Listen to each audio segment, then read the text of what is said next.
Terdapat banyak cara yang bisa dilakukan untuk mengelola sumber daya air agar termanfaatkan secara maksimal. Salah satunya adalah dengan keberadaan sebuah bendungan. Sebagai konstruksi yang dibangun untuk menahan laju air menjadi waduk atau danau, bendungan memiliki banyak manfaat untuk berbagai aspek.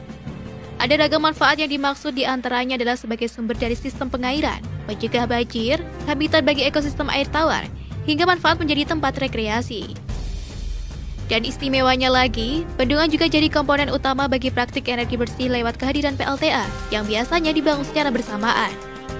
Dan beberapa waktu lalu, Presiden RI Joko Widodo telah meresmikan Bendungan Ciawi dan Sukamahi di Bogor, Jawa Barat pada Jumat 23 Desember. Menurut Jokowi, kedua bendungan ini diperkirakan dapat menangkal banjir di 12 kelurahan. Bendungan Ciawi bahkan mampu menampung 0,5 juta meter kubik. Selain itu, sebelumnya Indonesia sendiri jadi salah satu negara yang memiliki bendungan dengan jumlah cukup banyak. Per tahun 2021, Kementerian PUPR mencatat ada sebanyak 205 unit bendungan beroperasi yang tersebar di sebanyak 16 provinsi tanah air.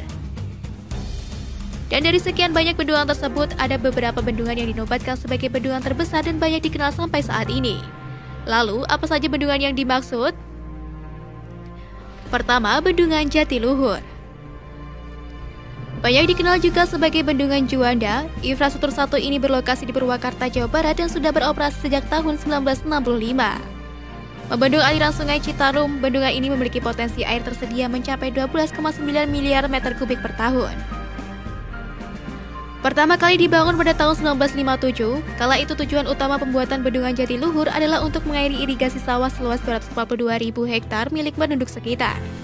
Menelan biaya pembangunan sebesar 230 juta dolar Amerika Serikat pada masanya, bendungan tersebut juga diandalkan untuk menopang PLTA yang ada. Awalnya, PLTA Jatiluhur memiliki kapasitas daya terpasang 150 MW, namun pada tahun 1998 ditingkatkan menjadi 187,5 MW.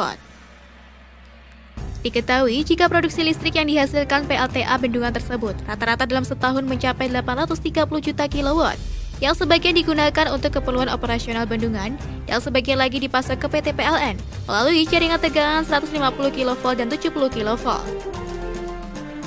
Kedua, Bendungan Karangkates.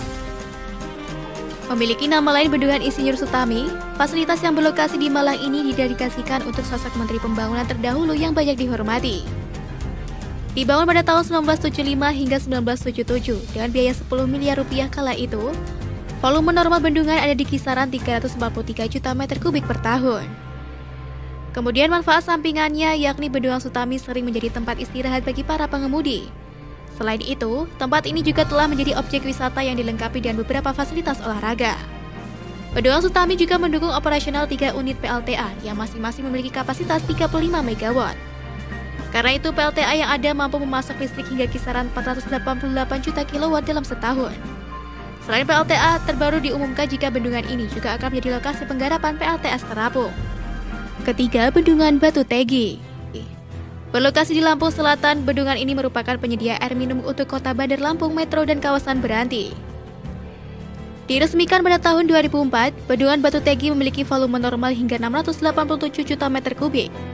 Kemudian biaya pembangunannya menelan biaya hingga 920 miliar rupiah. Bendungan ini juga memiliki fungsi sebagai pengendalian banjir, lokasi perikanan, dan objek pariwisata. Soal pembangkit listrik, bendungan ini memiliki 2 PLTA yang masing-masing berkapasitas 14 MW. Keempat, Bendungan Sigura-gura. Bendungan satu ini bisa dibilang paling menarik. Berada di sekitar 23,3 km dari hulu Sungai Asahan, Sumatera Utara, dan 1 km ke hilir air terjun Sigura-gura. Bendungan ini memang dibangun untuk memasok air bagi operasional PLTA Sigura-gura. Dibangun pada Mei 1978 dan selesai pada Desember 1981, PLTA Sigura-gura sendiri merupakan PLTA pertama di Indonesia yang terletak di bawah tanah. Memiliki 4 generator, kapasitas PLT dalam kondisi normal ada di kisaran 203 MW dan bisa mencapai 286 MW jika dalam mode operasi maksimum. Energi listrik yang dibangkitkan oleh PLTA Sigura-gura disalurkan ke Kuala Tanjung melalui jaringan tegangan sebesar 275 kV. Kelima, Bendungan Gajah Mungkur. Pertama kali dibangun pada tahun 1976, bendungan yang berada di Wonogiri, Jawa Tengah ini mulai beroperasi pada tahun 1982 dan membendung air dari sungai terpanjang di Pulau Jawa yakni Bengawan Solo. Menelan biaya produksi 55 miliar rupiah, bendungan ini digunakan untuk mengairi sawah seluas 23.600 hektar di Kabupaten Sukoharjo, Kabupaten Klaten, Kabupaten Karanganyar, dan Kabupaten Sragen. Selain untuk mengairi lahan, bendungan Gajah Mungkur juga menopang PLTA yang menghasilkan daya sebesar 12,4 MW per tahun.